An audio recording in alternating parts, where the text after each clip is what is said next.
Hello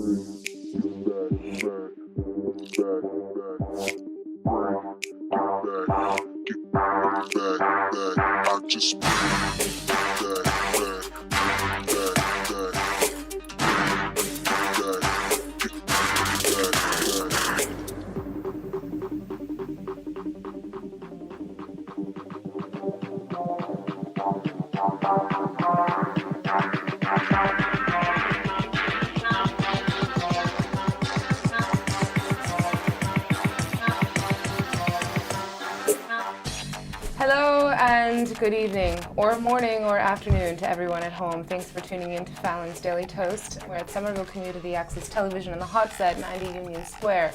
And joining me today are some lovely guests. Dee, Woody, and Tameka are responsible for bringing to you, from July 21st through to July 24th, E-Volv Tech Fest. That's E-V-O-L-V Tech Festival. And it's happening tomorrow, pretty much. It's like right around the corner. And they're here. And I'm so excited to have you here in the studio. Thank you for joining. Thank you so much for having us. Yes, I'm so psyched. So I guess to just start off by introducing the audience, those that are watching at home that are like, whoop, their ears just perked up, like, E-Volv Tech Festival? What's going on here? So it's happening July 21st through to the 24th. And give a little bit of a history. How did this come to be? Woody and I got together and we both aspired to do similar projects. There's a lot of momentum right now in the women's community, in shifting the dynamic of the gender binary that keeps women suppressed, keeps gender non-binary folks oppressed. It keeps men suppressed, and they're clearly not making the best choices because of that suppression. They don't feel like they have the options to. They've been cultured in some bad behaviors, whatever. We knew that we wanted to be a part of changing that, shifting that, and really using the momentum that was currently existing and propelling it into existence via the dance floor. We sat down one day, and so we started making lists, and 6 months later, they're coming? They're all coming like tomorrow, I think, yeah. It's clearly something that just wants to happen, but you are all the facilitators, you're the wranglers, you're the ones that are creating the conduit, and that's really important. You must feel really proud. Yes. Yeah. Yeah. Good. Proud and tired. Yeah, proud and tired. For sure. Yeah, Dee's been amazing. She joined us about 2 months ago and literally has given us the power to continue on. Woody and I had been working on it for many months by ourselves, or people kind of popping in and out, but we were the core team. And then Dee came on and just was the backbone of has been the backbone of the project, has been giving us, that breath of fresh air, the courage to continue on through the hard moments, through the, she has acted as many other people, and it's been amazing to do that with her. Oh, so much spirit. How did some of these artists come to be on the bill? I mean, I think when I was thinking about who I'd really love to see play here, it was obviously our whole goal is to have really challenging artists and musicians who are doing things that can't really be pinpointed by one genre.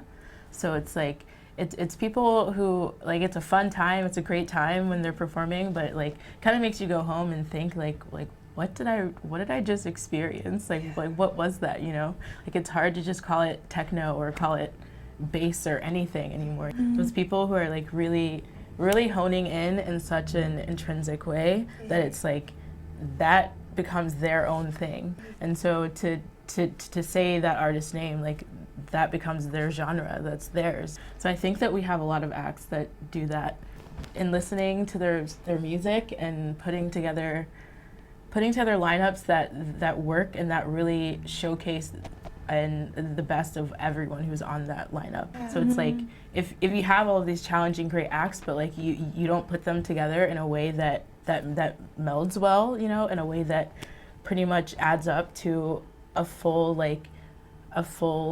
lineup that makes sense, then it kind of takes away from the beauty of all of their acts individually.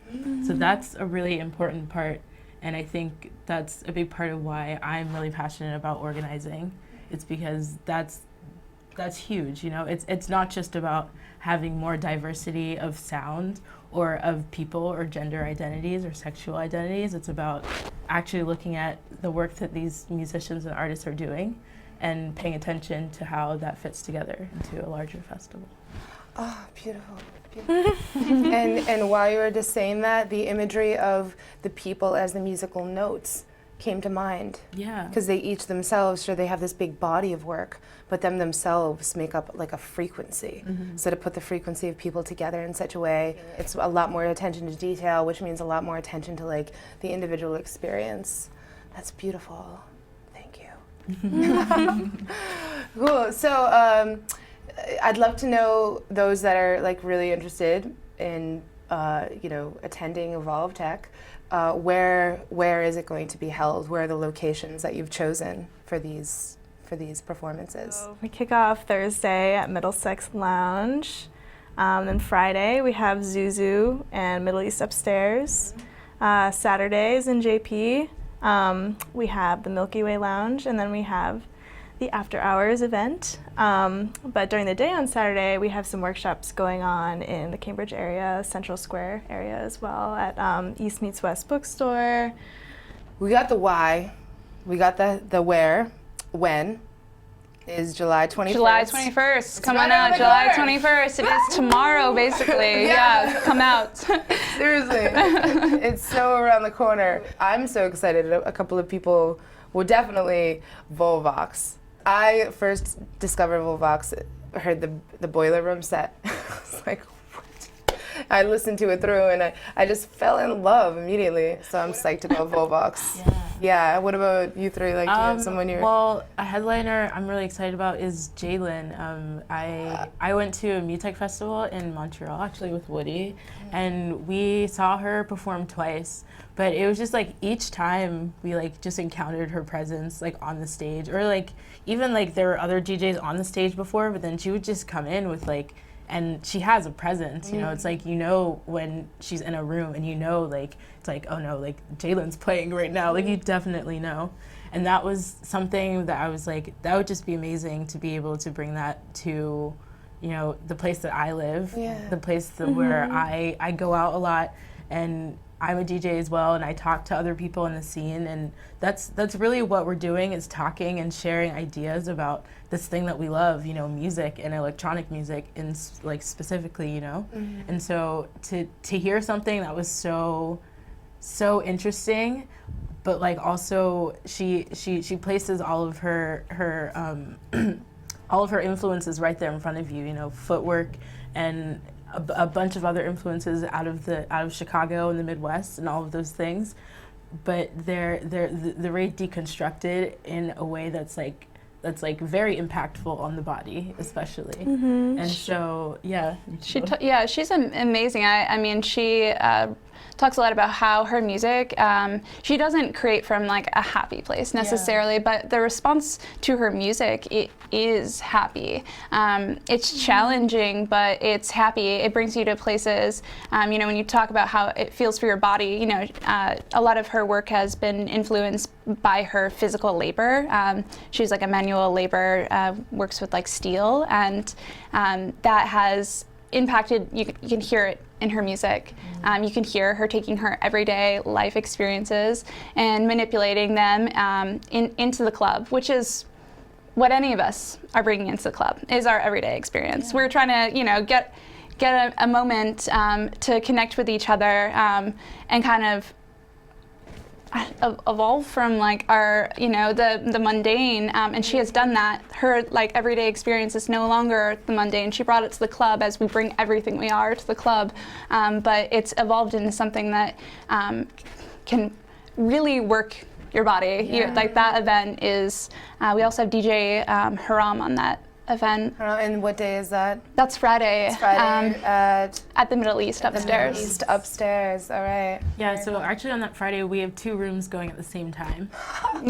So it's like there's a lot. Buy your pass. Buy your pass. Buy your right festival now. pass. Yeah. Because if you try to get door tickets, you're just gonna end up spending more money. Yeah, that's important. So So for those of you tuning in that want to attend this festival, buy the pass. It's $40 for the pass, and it allows you access to everything. It allows you access to all of the workshops, the yoga event. It allows you the after hours, every single music event for every night. You're welcome to come with your pass. The one of our main missions is accessibility. Yes. This is an event that is it is meant to provide the community with a place to come together. So accessibility is like, was a must for us. Yes, yeah. So passes are really inexpensive. If you don't want to commit to the festival for whatever reason, the doors are stupid expensive is the thing, because the venues, everyone, it's a certain trade. We need to make everyone happy. So the venues are all amazing. They're working with us. We have some venues that are donating their space. Everyone's been really supportive, but buy the pass, because you're gonna save yourself a lot of hassle. The lines are gonna be shorter. Yeah.